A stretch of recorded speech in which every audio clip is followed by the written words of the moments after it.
Post-apocalyptic games are nothing new, and neither are the action RPGs set in these ruined worlds full of bandits, scavengers, and forgotten technology. And because of that, it takes something a little different to stand out. With Roadout, it immediately grabbed my attention because it doesn't focus just on one style of gameplay. Instead, it combines high-speed vehicular combat with traditional dungeon exploration, creating an experience that's constantly shifts between two different playstyles.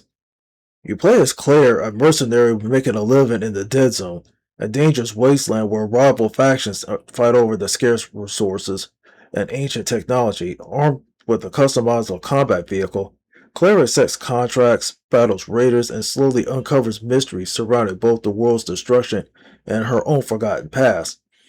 It's an interesting setup that blends classic arcade influence with modern RPG mechanics. After spending some time with Roadout, I found the game full of creative ideas and satisfying gameplay, even if there's a few outdated systems keeping it from reaching its full potential. So is Roadout worth taking a drive? Here's what I think of it.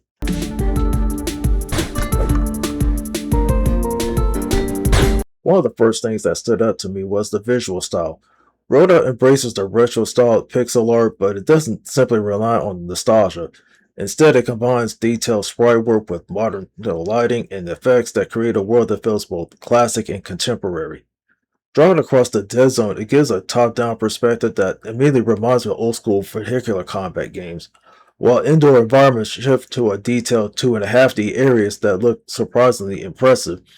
These locations aren't just visually different. They're designed around exploration, allowing you to rotate the camera to uncover hidden passages, secret items, and alternate routes. That mechanic not only adds visual variety, but it also makes exploration feel more interactive than expected. The world itself has a strong cyberpunk influence, despite its post-apocalyptic setting.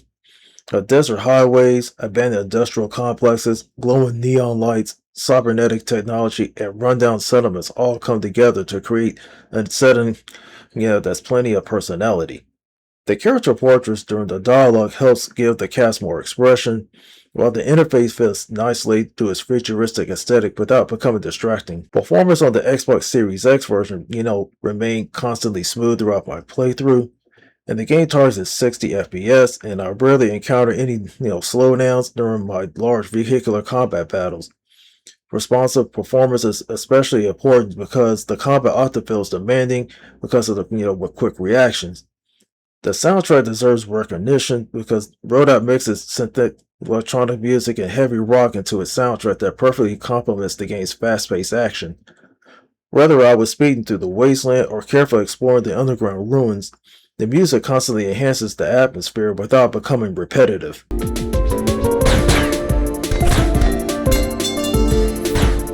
Roadout really separates itself from similar action RPGs. Rather than sticking to one formula, that the game constantly alternates between two different styles of play.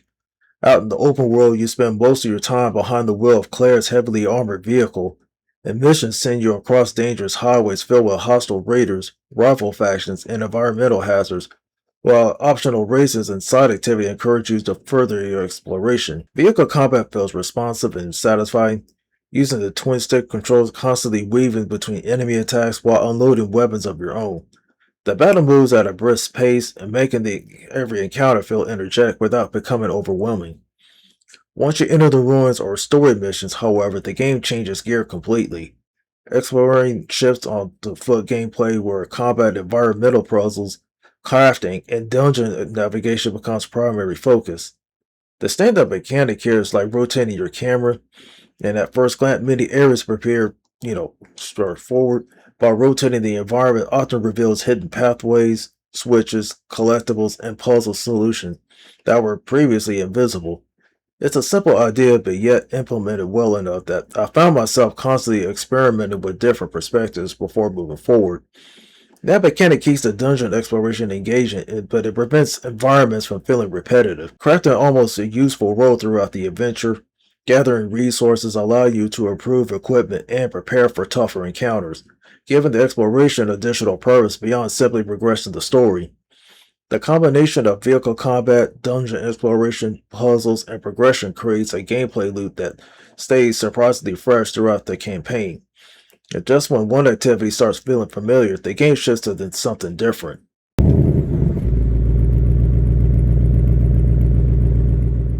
As much as I enjoyed this game, but this core gameplay, there's some areas that the experience feels rough around the edges. The biggest issue for me was the inventory and equipment management. And while the game offers plenty of customization, navigating menus often feel more complicated than it needs to be. Certain actions require button combinations and organizing equipment that can interrupt otherwise smooth pacing of the exploration. Faction repetition system is another mechanic that didn't work fully for me.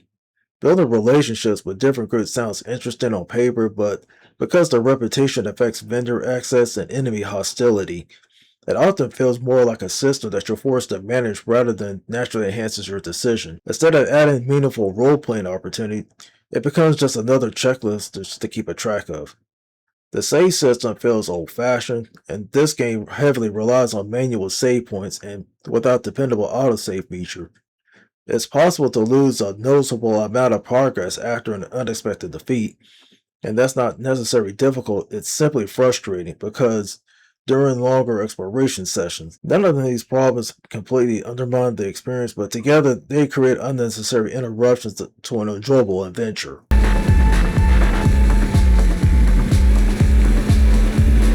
At the end of the day, Roadout succeeds because it's not afraid to mix ideas from multiple genres.